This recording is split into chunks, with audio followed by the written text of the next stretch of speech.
Hello বন্ধুরা, সবাইকে শুভ স্বাগতম। আজকে আমি আমার নতুন প্রিয় একটা জিনিস রান্না করছি। সবাই পছন্দ করে, সবাই খেয়েছে। দেখো চলো কি রান্না করছি। ঠিক আছে, দেখো এখানে গোবিন্দভোগ চাল আর কিশমিশ একসাথে ভিজিয়ে রেখেছিলাম, ভিজিয়ে ধুয়ে নিয়েছি ভালো করে। ঠিক আছে, ধুয়ে এখানে আমি আদা, জিরে আর শুকনো লঙ্কা একটা বেটে চালের সাথে মাখাবো, বেটে নিয়েছি। এবারে এগুলো চালের সাথে মাখাবো। এগুলো বড় গামলি থেকে ছোটো গামলিতে ঢেলে নিয়েছি যাতে মাখাতে সুবিধা হয়। ঠিক আছে, এবার সামান্য একটু হলুদ, একটু লবণ আর যতটুকুন প্রয়োজন, যেমন প্রয়োজন সেরকম দেবেন। আমার ছিল 700-800 মতন চাল, তাই সেরকম বুঝে দিচ্ছি। আপনারা যেরকম যা খাবেন সেরকমভাবে দেবেন। এবারে একটু হলুদ, একটু লবণ দিয়ে ভালোভাবে মাখিয়ে নিচ্ছিলাম। ঠিক আছে, আচ্ছা তোমাদের কাদের কাদের প্রিয় একটু কমেন্টে বলবে তো, যে এরকম পোলাও আর মাংস খেতে কাদের কাদের ভালো লাগে একটু জানিও। দেখো আমার এটা ওখানে মাখানো হয়ে গেছে। আমি এবার এটা কিছুক্ষণ ঢেকে রেখে দেবো। এদিকে আমি রসুন, শুকনো লঙ্কা, কাঁচা লঙ্কা ধুয়ে রেখেছি, ছাড়িয়ে রেখেছি রসুনগুলো। এখানে মাংস রয়েছে, মাংস দিয়ে আজকে পোলাও খাওয়াবে, আমার তো ভীষণ পছন্দ। তো এখানে আলু কেটে রেখেছি, ধুয়ে রেখেছি, পেঁয়াজ টমেটো কেটে রেখেছি, আদা।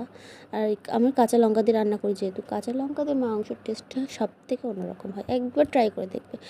বেশি কাঁচা লঙ্কাটা দেবে, অল্প করে একটু শুকনো লঙ্কা দেবে। ঠিক আছে, দিয়ে সেভাবে করবে। আর এখানে আমি একদম খুব সরু করে গাজর দিচ্ছি। পোলাওতে যেহেতু গাজর দেয় না ঠিকই, কিন্তু আমি গাজর দিচ্ছি। আমি একটু নতুন রকমভাবে চেষ্টা করে দেখছিলাম, তো করে দেখি কেমন হয়। তো আমি গাজরটা ভালো করে ধুয়ে লবণ মাখিয়ে রেখেছি।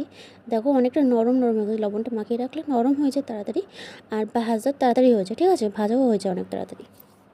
তো আমি এগুলো একদম সরু করে কেটে রেখেছি। এবার তেল আমি বসিয়ে দিয়েছি কড়াতে, গরম হয়ে গেলে 3টে তেজপাতা মাঝখান থেকে কেটে তেলে দিয়ে দিচ্ছি। দিয়ে তারপরে এখানে আমি গোটা গরম মশলা, এলাচ, লবঙ্গ, দারচিনি সবগুলো একটু শিলে থেতো করে নিয়েছি, নিয়ে তাই তেলে দেবো।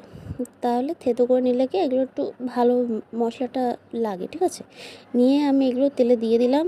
তেলটা গরম হয়ে গেছে, হালকা নাড়াচাড়া করে এবার যে গাজরগুলো আমি মেখে রেখেছিলাম লবণ দিয়ে, দেখো অনেকটাই আরও নরম হয়ে গেছে, দেখেছো তো।